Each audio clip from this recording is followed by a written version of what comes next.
Hello, this is Matt Bergman, and you are listening to the Punk Rock Libertarian. Is everything okay, little J Bear? Yeah. Okay. And you are listening to the Punk Rock Libertarians podcast, episode 43. And I'm here tonight with Jared Schneiderman. Yo. And Status Ned. Hey, what's going on, libertarians? Status Ned is actually he's joking around, but he's actually more libertarian than I let on. Than he wants to admit. I mean, maybe even like 70 or 80% of the people that you would meet. I mean, he's pretty libertarian in a lot of ways. He's just got some status tendencies, and we'll get to those as always. So, I mean, so we're from. That sounds like a band name, dude. Yeah, status tendencies. Yeah, that sounds like a scary band name, dude. That would be horror punk. I'm thinking. What'd you say? Yeah, that would be horror punk. Yeah, it's horror punk. Yeah, it's. Yeah, so we tape the show in Baltimore every week, in case you guys missed that. And we had this pretty bad blizzard, so last week there was no recording the podcast. Like, even tonight, I had to like shovel open a spot for somebody to park on my street, and Ned happens to live at the end of the street, so I'm the shoe-in. Yeah, default. Hey, can you come up and do the podcast real quick? Oh yeah, sure. I'm like, hey, Status Ned.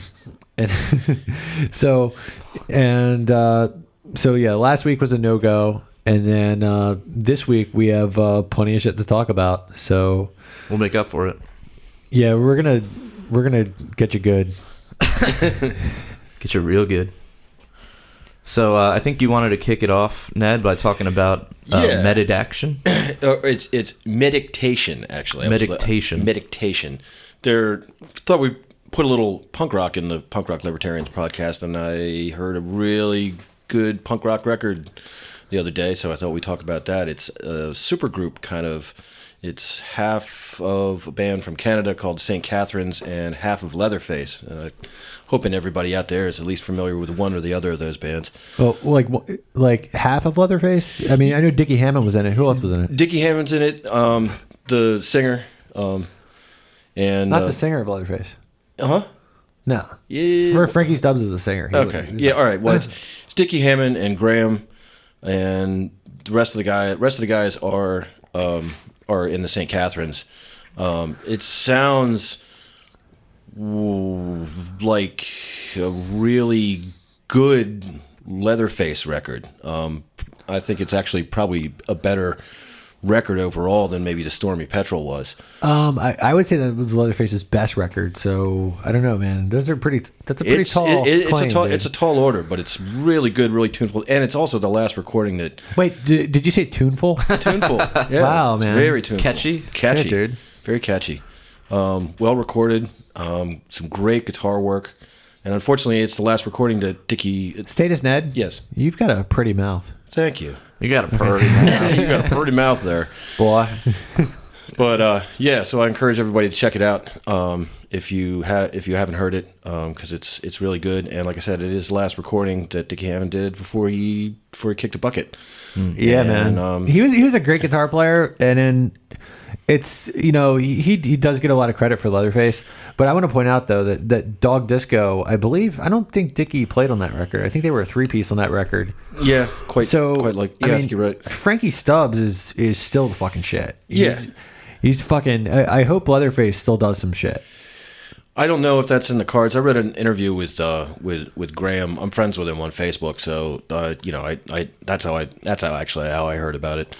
But yeah, he's saying they're really talking up the sort of tribute thing to the departed guitarist, and I mean it's great. It's a fitting tribute to his body work, because there's some really good stuff. My favorite track on it is a song called Fishing. It's it's really nice. So I encourage everyone to shell out some cash and buy it. It's available in the U.S. There's a U.S. release and a U.K. release, and you can get it on vinyl. So it's great.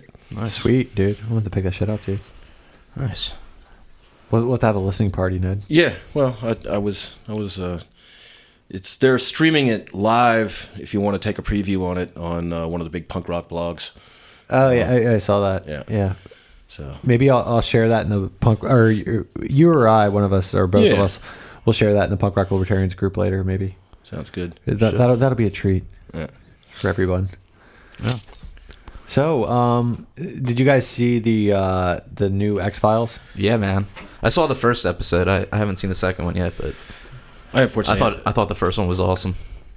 Yeah, I've had mixed feelings about it. I missed the first episode because the stupid football game went over, and I nodded off on the couch, and then the wife got me up. I was like, "Look, just go to bed. You're not staying up for this." Yeah, didn't you have to wait like 30 or 40 minutes? It was or something? It was like an hour.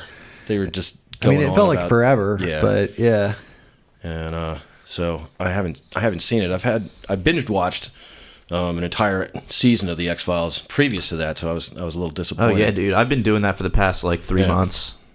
There's just so many episodes. Like, they're what? This is season 10, right? Right. So you got 9 seasons. I think each season has like 20 episodes. Yeah, and then I watched it's ridiculous. The X-Files movie, the first one.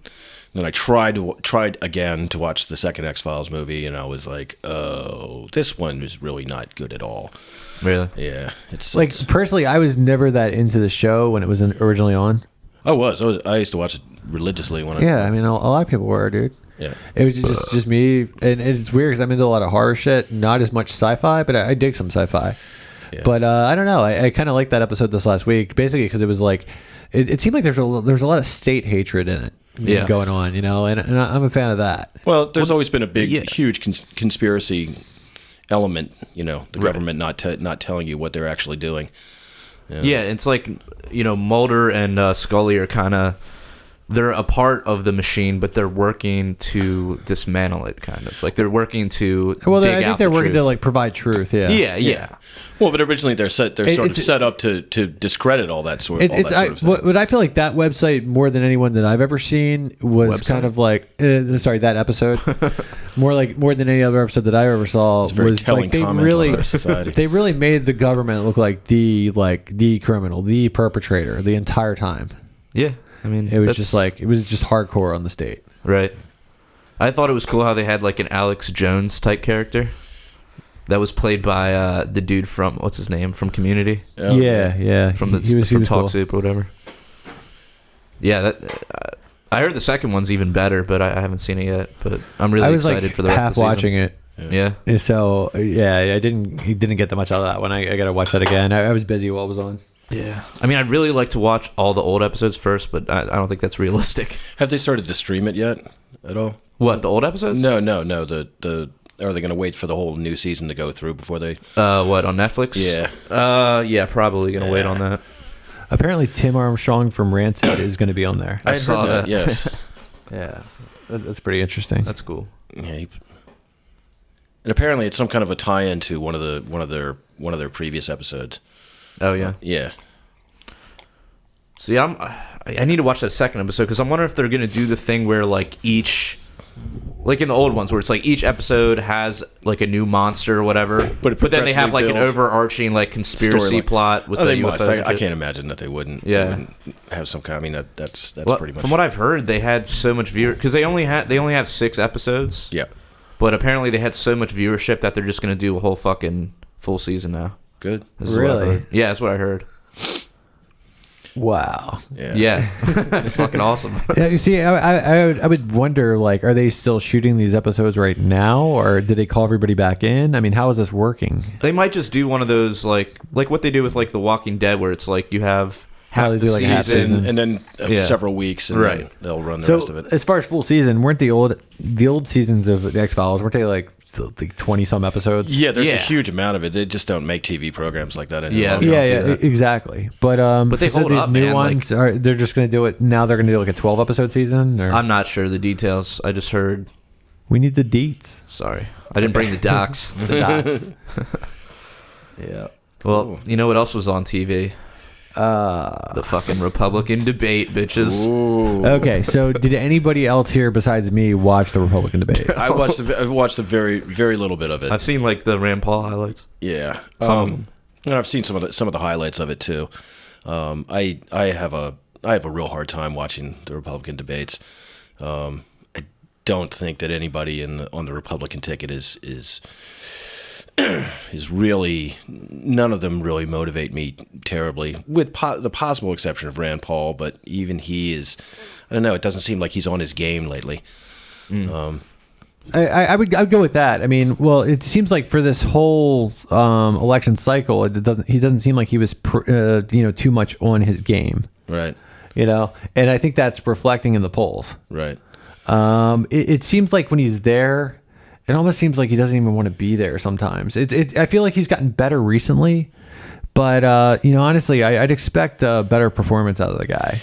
Yeah, well, I know he does a lot of grassroots stuff. I've heard quite a bit about it. I even heard a part of an excerpt of an interview with him, where he talks about all the grassroots stuff that he does, and he has, he's a bus and he goes around everywhere and he's constantly, doing stuff. But it seems like as far as his telepresence goes, it's somewhat lacking. Yeah, and I would almost blame I would totally blame his not doing as well, just because he's not performing as well. Because I think he's got a lot of the ideas, and don't get me wrong. I mean, just to make it to that point, you got to give him some props. But I feel like if this were Tom Woods arguing in his stead, he might be on top right now. Yeah, that would be kind of cool. Well, it would certainly give a little more substance to the Republican ticket. That's mainly where they get me a lot, is that they're.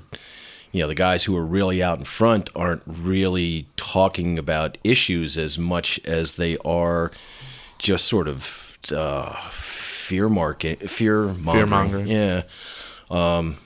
Which is, a legitimate tactic in politics, but they can't do just that. In politics, sure. Yeah.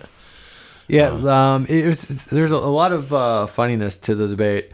I remember, there was a lot of trying to bring up religion, and then all the candidates were trying to sound like the most religious.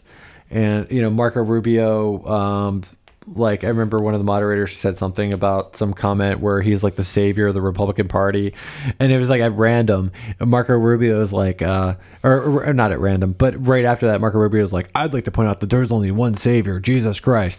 And it's like, Marco, I mean, there could be a savior of the Republican Party. It's not necessarily blasphemy, but it's he just you love it though. It's so funny because he just takes it as hilarious. An opportunity to appeal to the religious right. Well, traditionally the religious right has been a mainstay of the Republican Party, at least in modern times. Well, yeah, in modern times, but not always, man. No. Historically, they haven't been, but I mean, not since really since Goldwater. Have you they really have gone out of their way, and I think it's starting to hurt them a little bit too. Because quite frankly, not everybody is ultra. I don't know, dude. Religious. It seems like a lot of people still eat it up, though. I was disappointed. I heard that Liberty University has endorsed Trump. Liberty University? Yeah. Have you heard of them? Yeah. But yeah. I mean, that's not okay. Why are you disappointed by that? They're not it's basically a libertarian university, are they? No. No, Liberty University, they've actually done some stupid shit. But this is one of them. Yeah, but no, the thing is, it's basically I'm just disappointed that they really bought into it. That they really bought into Trump. And they've done some stupid shit in the past, but it just kind of seems like, National Review came out and they said Trump is not a conservative. Yeah, right. And it's basically I'm not a conservative either, but I mean, I can tell you how Trump is not a conservative. That's one of the mind-blowing things about Trump. It's Trump historically, his views have always been pretty democratic. But I think Trump just he went so far as to be, he was a contributor to the Clinton camp, one of the Clinton campaigns. Oh yeah, he's always been a huge contributor to any Clinton in politics, and then it's basically historically he's always democratic, and for people to fall into this, and he's also said that he was. He's also said that he was pro-choice in the past. He's probably changed that view now this time around for president. But that's another thing. I feel like Liberty University probably should have did their homework a little better. Wait, so is Liberty University I take it they're like a Christian university? Yeah. Okay. But I mean, I don't know. I just think it's funny how he's because the guy obviously doesn't give two shits about God, dude. I mean, No. like, you know, when he, I remember like one of the early debates. He probably thinks he is God. Well, I mean, his whole I remember campaign one of is the early predicated on debates the cult of when he was personality. like, I just saw my Bible the other day. Like he hadn't Yeah, seen I it in remember months, that. you know. I've been looking for that thing for a while. Yeah, it's like I remember that. You know, he's so obviously doesn't care, and he's trying to put on a show. But you know, and so it goes, and it goes that way every time around. And then it was also one of the funnier things that I thought about the night. I thought Marco Rubio, who of course I hate, but I thought he had the best line of the night because he said Bernie Sanders is an excellent he said Bernie Sanders is an excellent candidate for president of Sweden. And I thought that was like, as much as I hate Marco Rubio, that was the funniest line of the night. It made me chuckle. Yeah. You know, it was pretty funny because Marco Rubio was giving Ted Cruz shit for changing his stance on amnesty. And then, like, right after he said it, Ted Cruz was like, well, you changed your stance on that too, Marco. And then Marco stops for a second and just ignores the statement, and it just keeps blasting Cruz. Yeah. You So know, wait, what's Ted Cruz's position now? well, he used to say he was for, and now he says against it, and Rubio did the same thing. It's Rubio's is so caught up in flinging shit at Ted Cruz that he doesn't realize that he did the exact same thing. Right. And then Yeah, you'd think their handlers would have have a little better grasp on, you know, look, don't bring that up. I mean, it's such theater. You know, it really is. It's theater. Yeah, they should really stop calling it a debate because it's not a debate at all. Yeah, the Republican theater. I mean, if you've ever seen like a real legitimate debate, like there's facts brought up, there's cases made, there's counterpoints. They don't do any of that shit. No, they don't. They really just slag on each other. Yeah, exactly. Or just like try to appease whatever lobbyist or voter bloc they wanna appease. Yeah, and I would say the Dem debates are just as bad, only worse. You know, because you've got fewer people there. I mean, they started out with 5, and I think the second debate they were down to 3 or 4. Well, yeah, you know? and they're keeping poor O'Malley hanging around just so they can have 3 people. Exactly. Yeah. Totally, man. Yeah, they just wouldn't let a lot of people come in from the get-go. So They're trying to keep Hillary Clinton's competition as scarce as possible. So who is it? It's Hillary, Bernie, and O'Malley. That's it. Yeah, that's the only ones who are in the debates.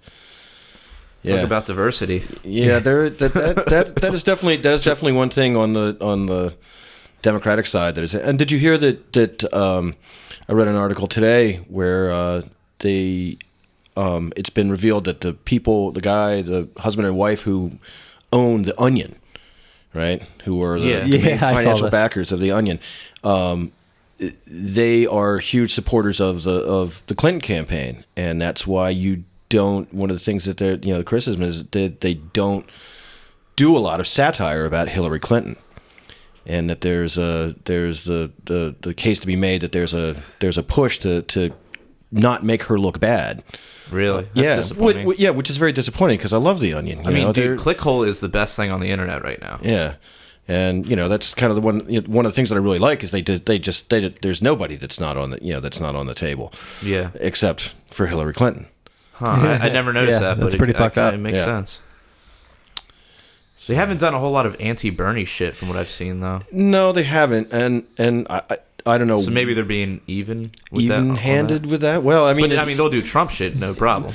But that's like shooting fish in a barrel, you know. I mean, yeah, exactly. Yeah, it was pretty funny. Like I saw the Libertarian Republic, the website that we all hate, but they posted an article about Bernie Sanders running out of free stickers. Well, that's been going around everywhere, dude. Oh, I know, but dude, I think I forget what it was, but they did definitely had the best tagline. Oh, really? I was about to click on it, but then I saw who posted it. You have one of those moments. So. But yeah, man. So Status Nat, dude. Yes. So basically, right now in Iowa, they're about to have like the Iowa primary. Have you heard of such a thing? The caucuses. Okay. Yeah. And so it's a caucus? Yes. Or so it's not the actual primary. It's not. Well, no. That's what passes for a primary in Iowa. It's the caucus system is the way that Iowa conducts its what would be a primary election in any other state. Right. Huh. Yeah, I don't really entirely understand it because I've never lived in a state that had a caucus system, but yeah, it's very much sort of a hierarchical thing where you go and people caucus. So there's like, you have sort of delegates that are elected by various caucuses, and then they vote in what would be the wishes of their particular block of the Democratic Party. So basically so then it is a primary. It functions in the same fashion that a primary does, yes. But I mean, will there be an actual Iowa primary? No, not that is their form of primary. That's the way they conduct it. Really? Yes. I don't know, man. Does that sound right, Jared? Yeah. It does? Yep. Wow. So like in Iowa, like not every person can vote in the primary, basically. You vote by proxy. Yeah. And it has the same. It's there aren't most of the states that seem to do it tend to be in the Midwest. I think it's a holdover from an earlier system. Like I said, having never lived in one, I don't understand all the ins and outs of it, but that's basically what it is. You have a eventually you get delegates to from very discrete groups of Democratic voters, and it's very much a party thing too.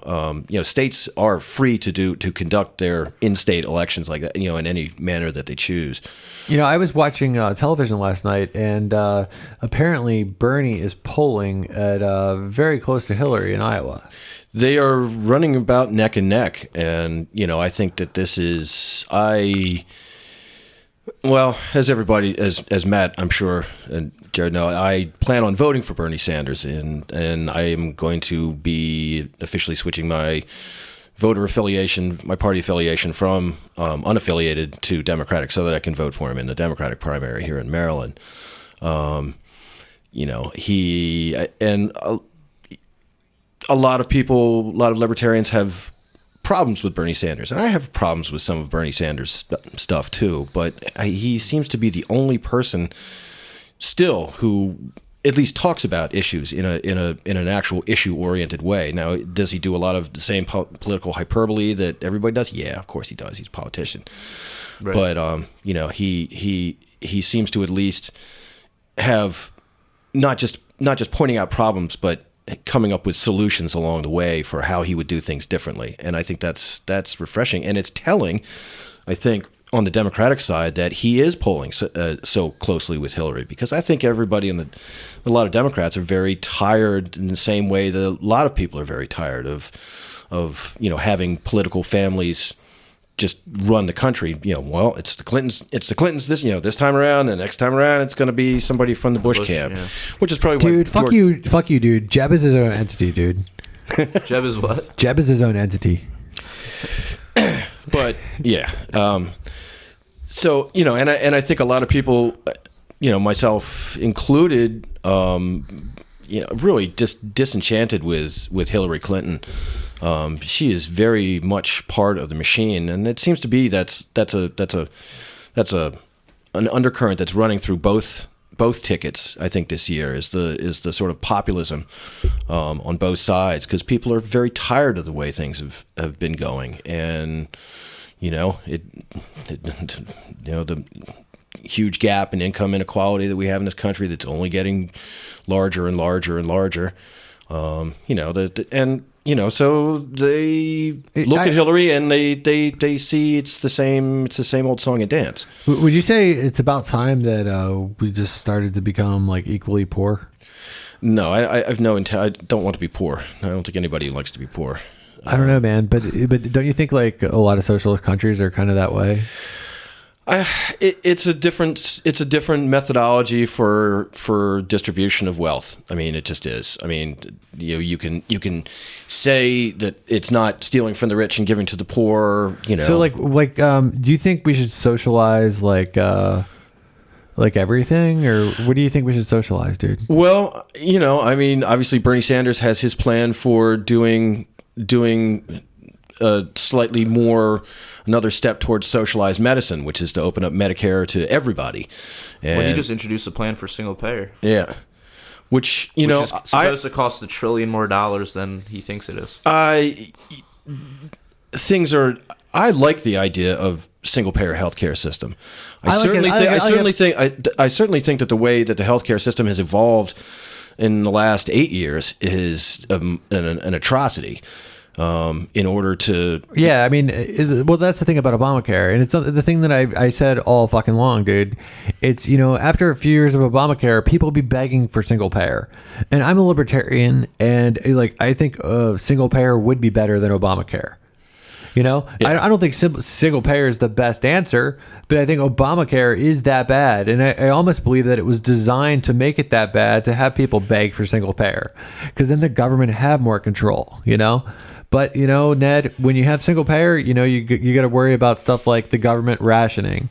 Well, unless you got to worry about not getting treated immediately and waiting in long lines. Well, there's also the thing too that no plan that I've heard, and no country in fact that has single payer healthcare system makes private insurance illegal. You can still get private insurance if you want it, and or have the money to pay for it. That doesn't free up the doctors who have to serve all the people coming in. I mean, it's a matter of supply and demand. If it was just a matter of supply and demand, then you'd think that having more people in the insurance pool, which was the big plan under Obamacare, would be better. You'd think that you would have more competition. Instead, what you have is a really uncompetitive market, especially in terms of... But it's not competition when you're being forced to participate in the market. That's true, which is where I think Obamacare falls on its face, right. Because it's not a free market. It is a very closed and inelastic market and doesn't allow for a lot of competition. Right. So in some ways, if you can argue that it's worse than the free market. I certainly know in terms of the insurance coverage that I have now versus what I had 8 years previous, I'm paying nearly double, well, more than double, right. for the same coverage, essentially. Exactly. So if it was supposed to reduce costs and fix a broken system, it has done nothing more than make it worse. Right. And so, if you're going to do a free market approach, man, just do the free market approach, for Christ's sakes. That's the problem, is people confuse what we had before Obamacare with being a free market, which it really wasn't. I mean, there's all sorts of restrictions. There's interstate restrictions. Yeah. There's what insurance companies can and can't offer, all sorts of shit. I mean, there's mountains and mountains of regulation on it. That's very true, but I think it's pretty obvious that it hasn't succeeded at anything that it's tried to it was purported to have done. So I'm thinking that maybe single payer is a better idea. I think that Bernie Sanders' plan seems to have some holes in it, and from what I can read, it does seem like it's going to cost more than he is letting on, and that wouldn't surprise me. But it's, by the same token, if I could pay a flat tax or a payroll tax of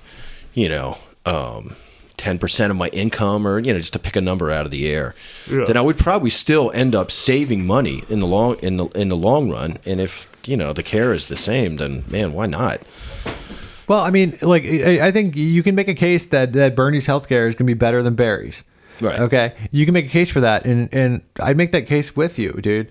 But ultimately, I don't think that would be the best. I think it comes down to whether or not you believe in markets or whether you believe in monopolies. And personally, I believe in markets.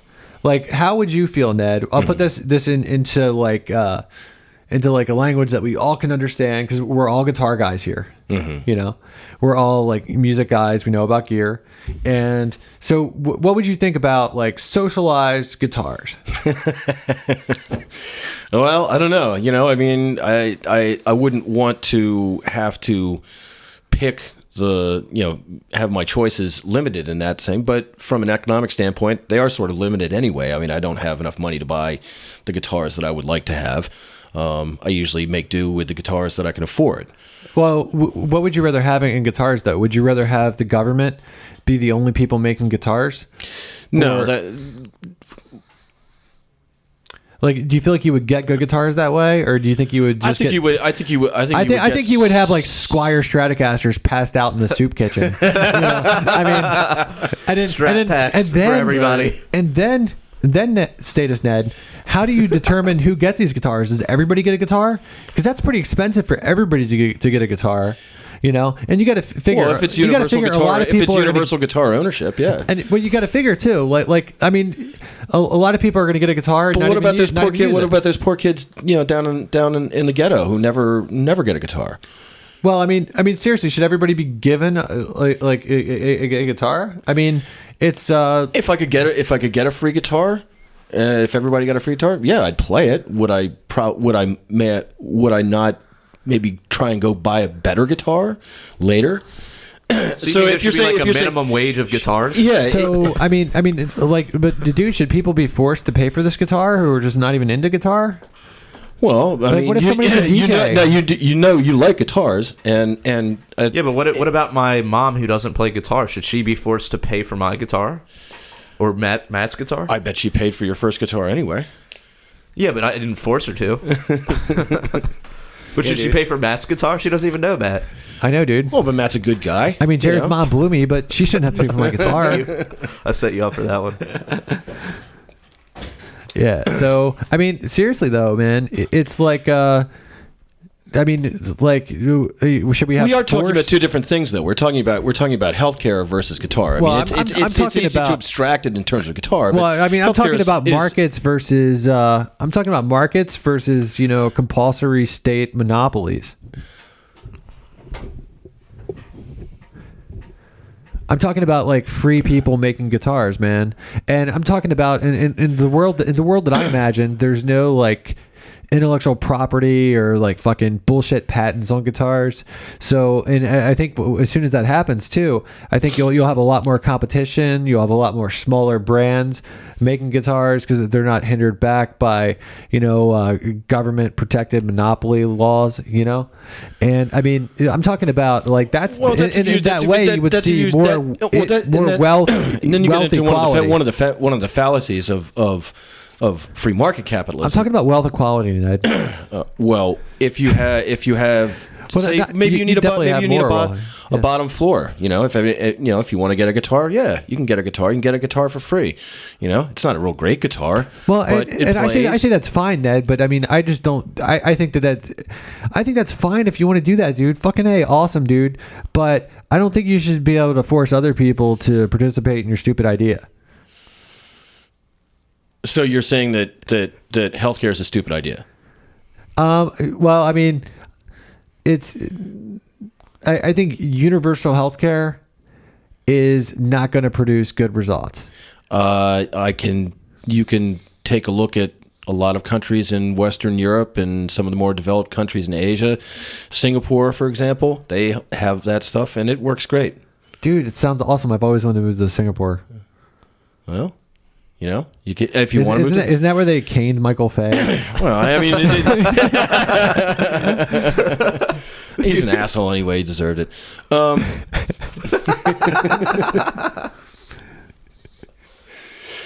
but, I mean, look, it's not necessarily that socialism can't work in some regards. Although, I mean, there are drawbacks to all these systems. I mean, yes, in all these socialized medicine countries, you have the problem of if you need to see a specialist, you might have to wait several months. If you get cancer and you need to go to an oncologist, you can't get in the door the next day or in a week like you could in America. Now in America, if you can't afford it, then you have a problem. Right. However, on the flip side, in those other countries, if you can't get in for 4 months and you have aggressive cancer, you're fucked. You're dead. Well, but I don't think so. You see a lot of those people going to America, like Stefan Molyneux. He got cancer and came down from Canada, came down to America, got treated. Mm-hmm. And so if you get rid of So, I'm definitely not saying that the American healthcare system is good. I mean, that would be a retarded thing to say. But I think what we need to do is tend more towards the free market end, which we don't have. Well, certainly right now, in terms, if you're gonna say, dismantle some of the the strictures of our current healthcare system and move back to a more market-based model. And I accept your point that it was not a particularly exactly a free market to begin with, anyway. No, it wasn't at all. But it was certainly less constrained than it is now. Then I would have to agree with you there, because I don't think that it is that what the changes that have been made have improved anything. Sure. So I mean, if you wanted to move it one way or the other, I would say I still think that really, because it's healthcare, because it's not guitars, it's something that's a little more, necessary for every person, whereas guitars are not. So that's why it's not a good analogy to compare the two. Well, but at the same time, man, if you wouldn't trust the government with manufacturing, good guitars for everybody. I'm not talking about guitars, though. I'm just saying, dude. If you think they would fuck up guitars, what makes you think that we should give them the reins of the healthcare system? Here's the thing, though. I mean, in a socialized system of socialized medicine, or at least the one that's being proposed by Sanders, right? It's not government doctors. The government's not training the doctors. It's not paying for their medical school. There's still payment of money. So doesn't Bernie talk about free college too? So you kind of would be paying for their medical school. Well, we'll see how that goes. I think it is a little. It's very easy for someone like that to promise the world. Right, and say you're gonna get all this and more, and it's gonna be better. I know, and then you switch your party affiliation from unaffiliated to Democrat just to vote for the guy. I think because of those easy promises. I think the guy's got good ideas. I think, and some of those promises I like, and if he can swing it, I think it'd be a good thing. I don't know, dude. The alternative, the current reality, I don't think is a viable alternative. And I don't know, man. I got to say, dude, like all this ragging on Sanders, I'm ragging on Sanders a lot because you're here and you're status Ned. I know. And it's basically, but I mean, I'll give the guy props. I like him better in a lot of ways than I do anybody else there. Besides Rand Paul. I was going through a breakdown of his policies earlier today, and I mean, a lot of the shit I do agree with him on. I mean, he's got good ideas about police brutality. He's got good ideas about, at least from what was quoted, foreign policy. Although for he is police brutality, on a few issues. For police brutality, one thing about that is I don't mean to diverse too much, but I mean, wasn't Obama talking about basically like a national police force to to cut down on police brutality? Well, I think he was talking about national initiatives to try and cut down I think. Well, it's basically like I don't think the federal government interfering in policing is going to help things. Well, unless you count what they did in. I don't think that'll help. I just see it being a larger police state. But what do you think about a federal mandate that all cops wear? What the fuck? Your answering machine. That all cops wear body cameras. Or undergo a certain level of training for like de-escalation. Yeah, because the Department of Justice has intervened many times in local police affairs. Look at Ferguson, Missouri, for example. They have basically taken over the police department of Ferguson, Missouri, and to clean house. Because nobody. There was no oversight. There was no oversight. I don't know. I mean, like to me, I just think about more of these. I don't like to think about a huge federal police report. I'm not saying a federal police force. I'm just saying that there's federal laws that govern police forces. I feel like inevitably it's like that's the direction that we're heading in, though. Well, there already is one. Matt, it's called the FBI. I don't like those guys. And you like the X-Files. No, I mean, but they're anti-FBI. Yeah. If an FBI agent wants to track down UFOs and shit, I'm all about them. Where does that leave the private UFO hunter? The FBI private? The guy out there on the lawn chair out by Area 51. Where's that leave? Leaves him right out there, and how's he make his? Yeah, you're right, dude. We need a freer market for UFO hunting. We need less government regulation on the UFO market. All right. Well, anything else on Mr. Byrne?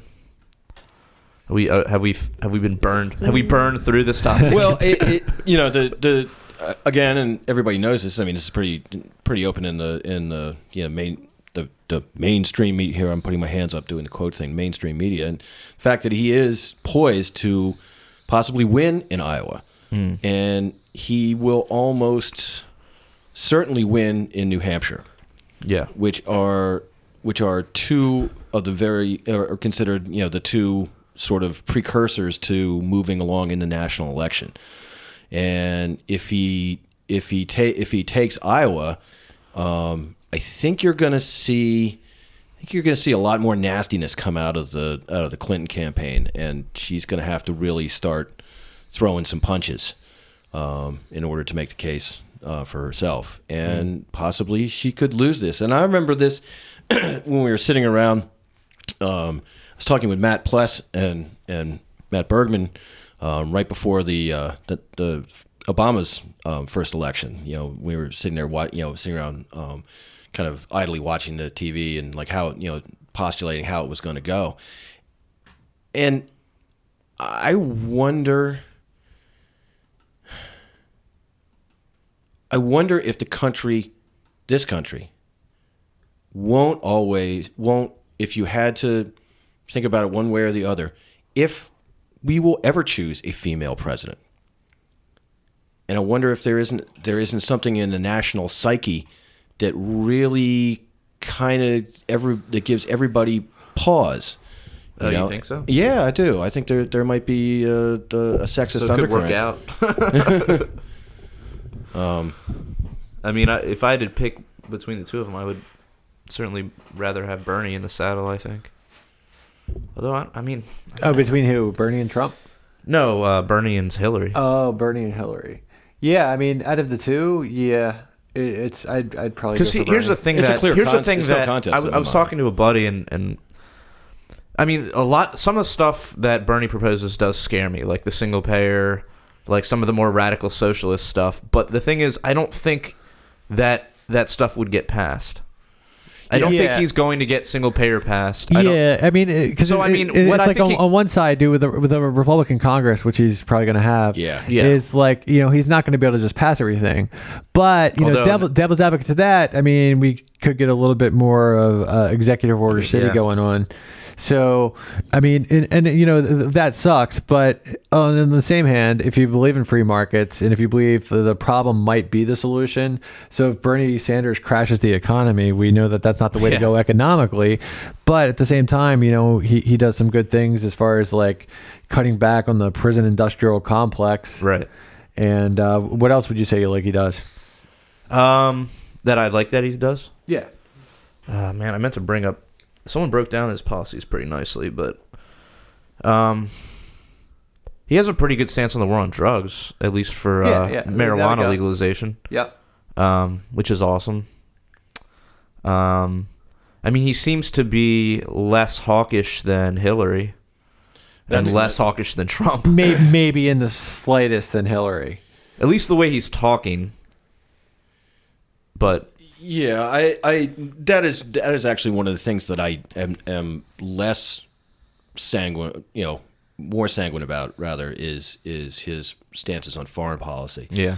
I don't really see too much not just towing the line. Yeah. As far as that goes, right. Which disappoints me a bit.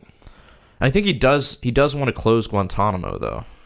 Well, I mean, what's the point of having it? I mean, honestly, I mean, but I mean, Obama hasn't closed it, so. Well, that's because he's been stymied at every move by people in the Republican held Congress that are actively working as hard as they can against every single thing that he tries to do. So he's tried to shut down Guantanamo. He's tried to shut it down, and they've tied things into other spending bills that that have had been He's had the sign, and he has not been able to do it.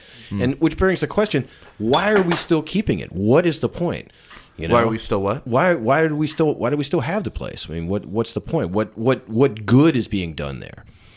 You know, I mean, if those guys are, you could throw them in a supermax prison somewhere just because you let them into the U.S. Yeah, but then we can't torture them. Hey. Although actually, you can still torture inmates anywhere, really. Yeah. But I think it is just something that has been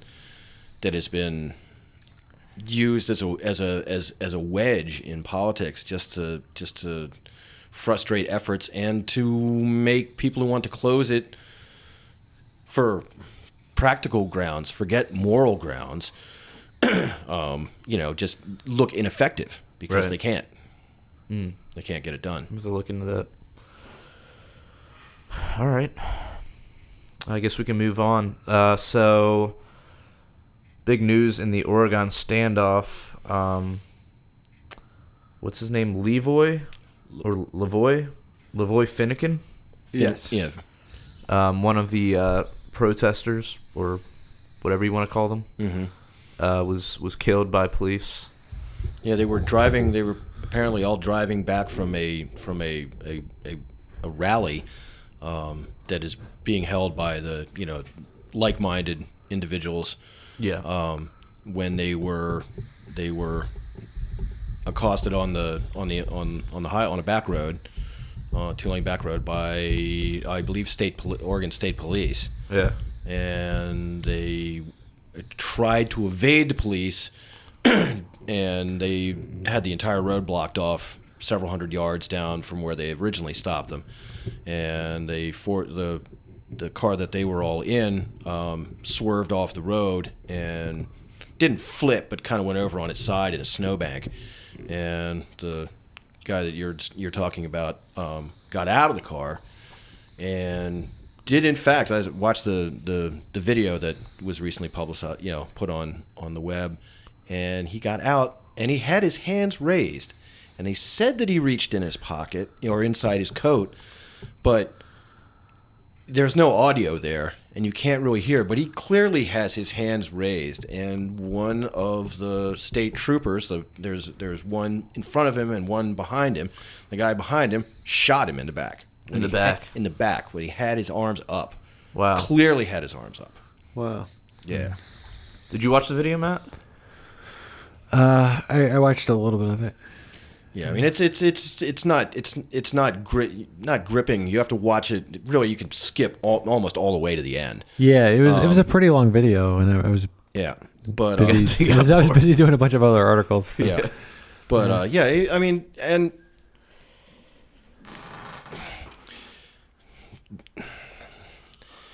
everybody knew. I think everybody knew that this was going to end badly. And I think anybody who went into that situation, with,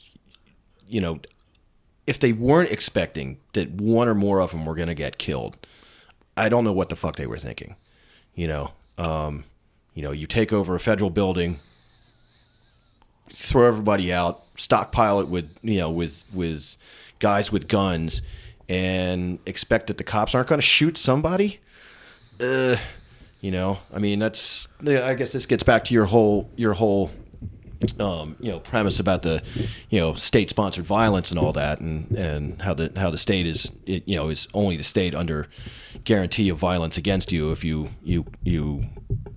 don't behave. Right. But that's all fine. That's all fine and good. But I'm surprised more of them didn't get killed. And I think right now they've pretty much mopped everybody up except for 4 guys who are still holed up in the place. And they are saying, look, we won't come out unless you pardon us. Unless we get a governor's pardon from the governor of Oregon. Really? We're not coming out. And I don't see that happening. So what about the rest of the guys that they got? What's going to happen to them?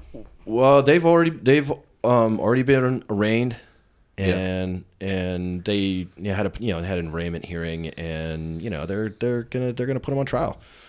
in federal court because it's a federal facility that they're occupying. Yeah. And they're being charged with I think it's conspiracy to prevent agents of the U.S. government from either reaching their where they're supposed to be and what they're and basically interfering with officers of the federal government. Sure. On federal land. Now you can and they're going to lock them up probably for a long time. You think so? Some of them, yeah, I do.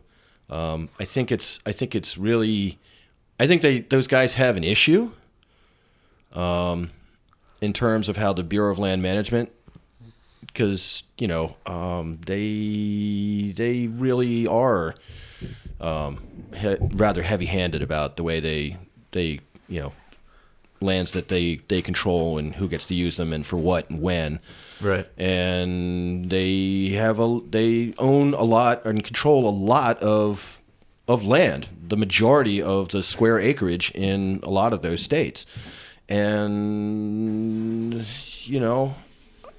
it is stifling. It is hard for people to kind of, because you have to live around the margins, especially if you're not a terribly well-off person or if you were engaged in the type of economic endeavor that that ranchers especially are engaged in and require a lot of acreage and traditionally have always been able to use public lands to graze cattle and things like that. And that's it hits them right in their wallet. And it's not fair, but if they were expecting to solve that by taking over a wildlife refuge with guns and that somehow there was going to be some great uprising of support and, they were going to, oh, yeah, right, silly us, we've been doing it wrong this whole time. Right. That was going to change, that was going to be the way to change things and not get you and a bunch of your buddies shot and locked up in jail. I don't know, man. They're living in a fool's paradise, I think. Yeah. So do you think what they did was admirable? Or? I think it was courageous, but I also think it was pretty boneheaded too. Yeah. But I mean, maybe they're they like I said, they certainly have the two brothers that what this whole business started over was the Bureau of Land Management locking up two people who had property adjacent to it, and they said they were trying to graze their cattle in the wildlife refuge, which is not permitted. And they also set fire, which they claim was just burning back undergrowth on their property, and the fire got out of control and spread into the wildlife refuge. And they went to court and were found guilty of some small stuff, had to pay a fine and time served. Right. And were let go. And after the judge heard them, and then the federal government stepped in and kicked the case up to a higher court. How this didn't qualify as double jeopardy, I'm still a little unclear on. I don't get that. Yeah, there's some legal trickery involved in that, but it didn't meet that criterion somehow, and they were sent to federal prison for 5 years, where they're still cooling their heels, and that is just. That's just wrong. Yeah. So it's not like the people out there don't have some legitimate grievances, but and then again, like I said, they shot the guy in the back with his arms raised. Right. Now these people had been, dude, where's Black Lives Matter? Plaid Lives Matter. Yeah. Yeah, I mean, it's kind of messed up, though, because, I've said it before and I'll say it again. If Black Lives Matter and the militia people got together, they'd be unstoppable, And you've got people on the right that support the militia, and you've got people on the left that support Black Lives Matter. If everybody just came together against the state's violence and said, "Look, this is not acceptable in either case," right, But it's sad. It's the people are just so divided.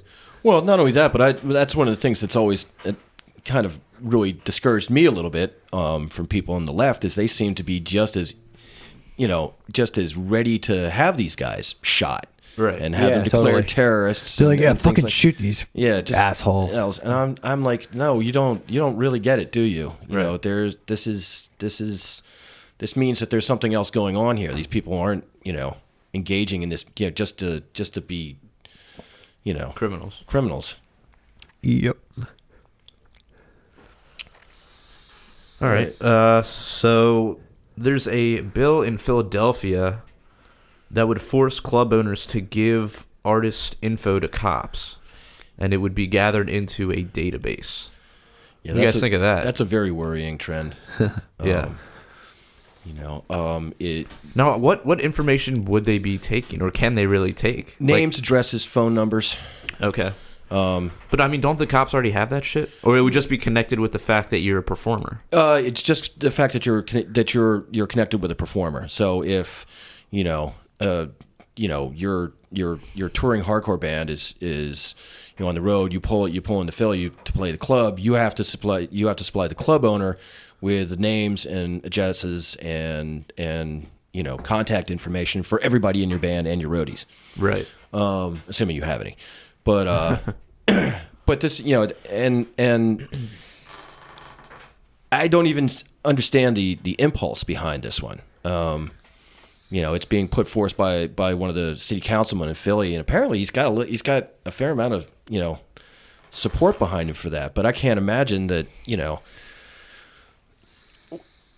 I mean, why? Just because you want to have to stop tracking transients through your city? I mean, is that the goal? I guess. Well, they do have a problem with. I guess you can call them transits, but there's this whole class of like early 20-somethings that just they're just like normal people. Well, they come from like suburbia or whatever, but they decide that all they're gonna do is they're gonna panhandle, like pickpocket, and just basically be like scum. Right. And kind of just apparently they have a huge problem with this in Philly now. Well, but what does that got to do with the music industry? I don't know. But that's what I can't figure. I can't figure out where the connection is between the two. Yeah. And how keeping track of artists and their entourage is going to solve street crime. It doesn't compute. Yeah. With me. And also, I think it's going to be damaging for the city of Philadelphia, culturally speaking, because I guarantee you it will have a chilling effect on on who plays music in Philly. Right. Yeah, that's very. It might be pretty cool if it probably, because it was probably bring about a lot more like underground shows, I would imagine. That could be too. Yeah, and what's the and here again, it's a voluntary thing. You say, okay, but yeah, it would be like if those underground shows get like shut down and shit, that could get pretty horrible too. Right. Or you go through, the cops go, well, we haven't gotten our report from you. Where's they raid the club when somebody's playing, and the whole thing gets shut down because the club hasn't been in compliance with this regulation. Now, this isn't the law of Philly yet. It's just a proposal, but I don't know. It just it has a what the fuck, what? Yeah. Quality to it, where it sounds like somebody trying to make political hay. It's like, well, I'm for law and order, and we're gonna clean up this riffraff and blah blah blah blah blah, and attack a very obviously a very promoted. It looks good in the paper, but I can't for the life of me imagine that it's going to do any good for anybody ever, for anybody, even the police. Right.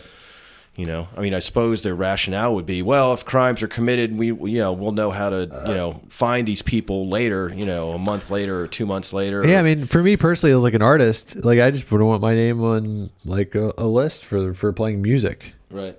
I think it's a privacy issue, really. Yeah, it is a privacy issue. I mean, I think it's a privacy issue. Do they do the same sort of thing with sanitation workers, or I don't know, contractors who come and work in Philly, setting up trade shows and things like that? I mean, who counts? Why musicians? Yeah, that doesn't make any sense. Word. All right. Well, we already talked about Trump. Oh, let's talk about Heil Trumpler. Yeah. Yeah, so like a few days ago in Iowa, there was like, Trump was speaking, and this one dude had a shirt on that said Heil Trumpler. And people were chucking tomatoes at him and shit right after he said Bernie Sanders was a communist. So what do you think, dude? Do you think that's a violation of the DAP? I think it's funny though. Yeah. Whatever. And I mean, dude, it's a fucking tomato. It's not like he got fucking stoned, I don't know. Is it a slight violation of the NAP that's kind of fun? Yes. I mean, come on. Dude, but people were like, when you posted that on PRL, people were just like flipping out in the comment section, like. Yeah, but I also get the feeling that a lot of those people were like supporters. Trump sympathizers. Yeah, I don't think there's a lot of libertarians that aren't really Trump supporters, but they're Trump sympathizers, and some of them are really Trump supporters. I think the bulk of them are. Yeah. So I'm. It's disappointing. I'm frequently surprised and same here, and somewhat dismayed when I discover, people that I've known for years and years and years and have really high opinions of, and they will start talking to me about how Donald Trump is the best, the only hope for America. And I'm just like, what planet are you from? We should get what's his name back in here? Ethan back in here, defend himself. Oh yeah. Is he a Trump supporter? No, he's not a Trump supporter. Although I think he's of the mindset that he'll take somebody on the right over somebody on the left any day. Right. And I get that idea when you're thinking about smaller government, but at the same time, the right never shrink government. No, they don't. So at the same time, you really can't. And I don't think Ethan takes him that serious either. Mm-hmm. I think he just likes that's just kind of his stance. I think he just likes the anti-establishment PC narrative. Right. There's that too, because I mean, I think everybody here should probably agree. The only cool thing about Trump is that the establishment hates him. Yeah. And the GOP establishment hates him. Right. It's so if you hate the GOP, I mean, they hate him. They don't want him to be their guy. I don't understand why they haven't bumped him off yet. To be perfectly honest. Well, I mean, I think it's gonna be very hard for them to do that without looking like even bigger pieces of shit than they already are. And without just entirely throwing the election. Right. But I mean, I think they'd rather have Trump than not. Well, and plus, I would imagine they'd still have to worry about if they bump him off, and if it's too fucked up, Trump will just run independent. Yeah. And it'll be big. I mean, could Trump win independently? I don't know, man. That'd be there's a lot of steam behind this fucking creepy motherfucker. There's a lot of steam behind him, dude. Yeah. Could he win independently? He might be able to. I'd kind of like to see that happen just for its own sake. No, yeah, it would be pretty crazy. And also because I just don't think Trump is serious about anything he says. Well, it would be pretty crazy. And honestly, just to see, I would imagine just to see the Republican Party split up like that, I think it would be. I mean, it would be awesome for the Democratic Party too. But I mean, I don't know, man. I think it'd be pretty fucking big. Yeah. Well, I mean, they certainly don't seem to have anybody that can really run against him. Do you think Sanders would run independent? I don't think he would. No, I don't think so either. I don't think. See, and that's one thing about Sanders too. I don't feel like he's. I feel like ultimately he'll support Hillary. I feel you think so? Yeah. If it came down to it, dude, I would love to see that happen. Just see the look in all the fucking Bernie supporters' faces. Well, I mean, that's the thing, dude. The look of disappointment, right? I mean, there's a lot of Bernie supporters. Like if Bernie throws his support behind Hillary, or if Hillary took Bernie as her VP. Yeah. And imagine all those people that would just want to see Bernie be the VP, Yeah, in that sense, I could. It would be actually really fucking retarded for her not to ask him to be her VP if she gets it. Right. Because, I mean, Hillary doesn't have a lot going for her. Yeah. Yeah. Now, Ned. Okay, question. Now, what if question? Okay. Would you vote for Hillary? Okay, so it's Hillary versus Trump, okay? And Bernie's going to be Hillary's VP. Right. Would you A, vote for Trump? Would you B, vote for Hillary with Bernie as VP? Or C, move to Sweden. Or C, vote for Gary Johnson. Or C, vote for nobody. Who would you vote for? Why not Gary Johnson? Yeah, I might. I voted for him before. You voted for Gary Johnson before? Yes. Nice. Yeah, I did. I'm not. I'm not a huge fan of Barack Obama's policies. I think he's. It's pretty much the same old song and dance. I mean, he does a little bit of good stuff here and there, but it's, he's the president of the United States. He's still, as far as Democrats go, he's, or left-leaning politicians go, he's pretty right down the middle of the road. Right. So, and I think he deserves a little bit of criticism for not really, for not being quite as progressive as he could have been, or as he, led everybody to believe that he was going to be. And, So wait, what does this have to do with the question? I don't know. I lost my train of thought there. Would I vote for Hillary if Bernie Sanders was her VP and Donald Trump was my other alternative? I think I would have to. It doesn't that. See, I told you that eventuality doesn't fill me with. Well, any... it makes sense though. I mean, if he's VP, I don't see why the Bernie supporters wouldn't vote for him. Well, if my alternative is Trump, yeah, and your alternative is Trump. You're kind of. I don't know if you can be like, oh, look at you, you're all party hacks. I mean, I think it's just from their perspective, it's the only real choice. But if he wasn't the VP, then what would you do? Still vote for Hillary? No, I probably wouldn't. Well, dude, what's your only alternative but besides Trump? Well, I don't know. Maybe I'd vote for Gary Johnson. Yeah, but what's Bernie to be as far as? Maybe I'd vote for Vermin Supreme. I mean, but what's Bernie to be as far as VP? I mean, what is that going to do, dude? Yeah, how much power does a VP really have? Well, it depends. Well, I guess if you're Dick Cheney, he had a shitload of power, right? Yeah, or and really, Joe Biden has the vice president does do some stuff. It's not exactly the most as sort of honorary a position as it used to be. What has Biden really done? I mean, I forget he's even the vice president. Like, who the fuck? Oh yeah, that guy. But they actually use the vice president more now for a lot of foreign policy stuff than they ever used to. The president can't make it or is doing something else. Well, they'll send the vice president instead. Right.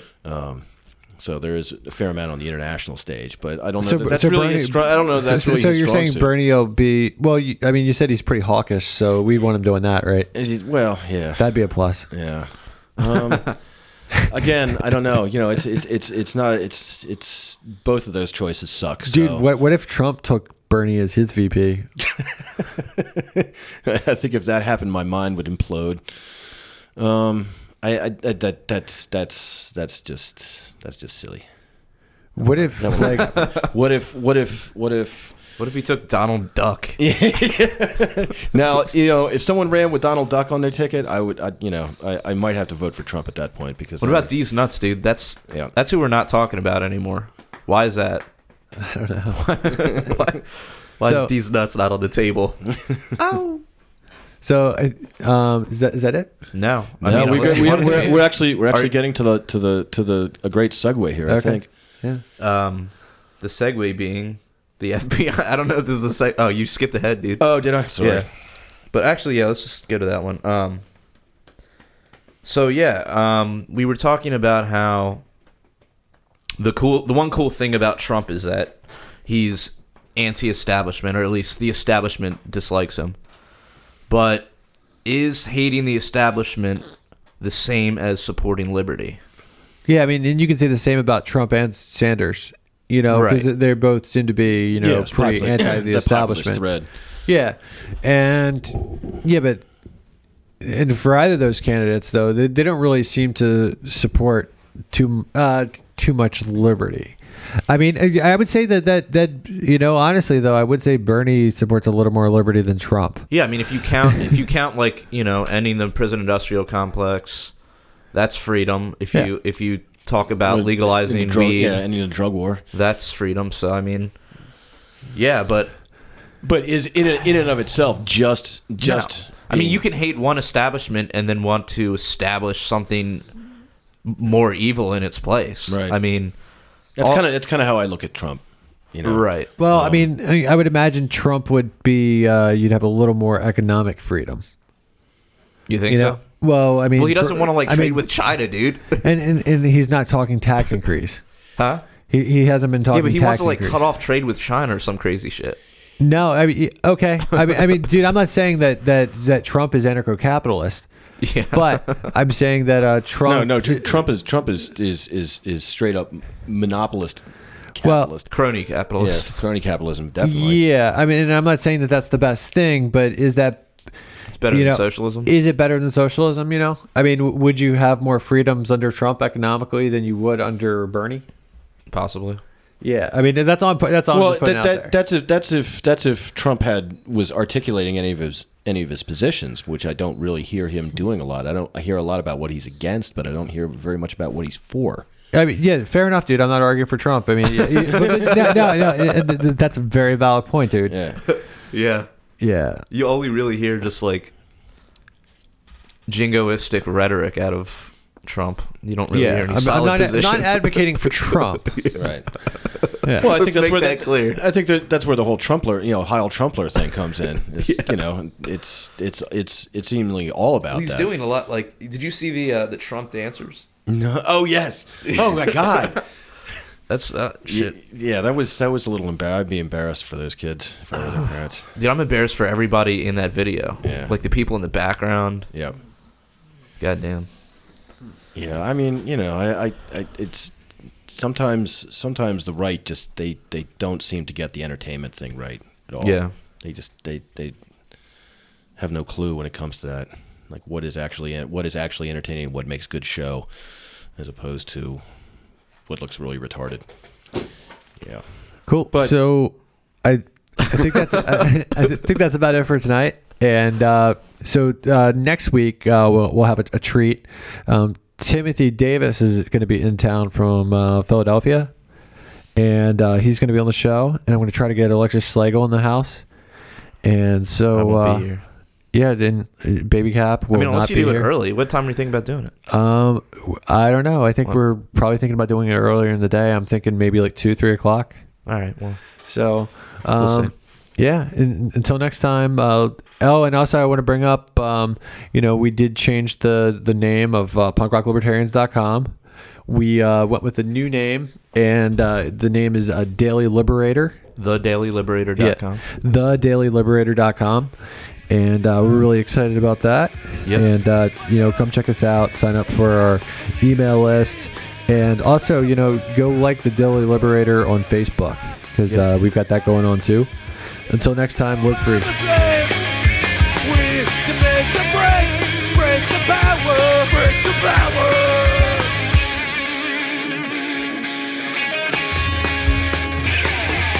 Statism's blood break, the blood that is shed.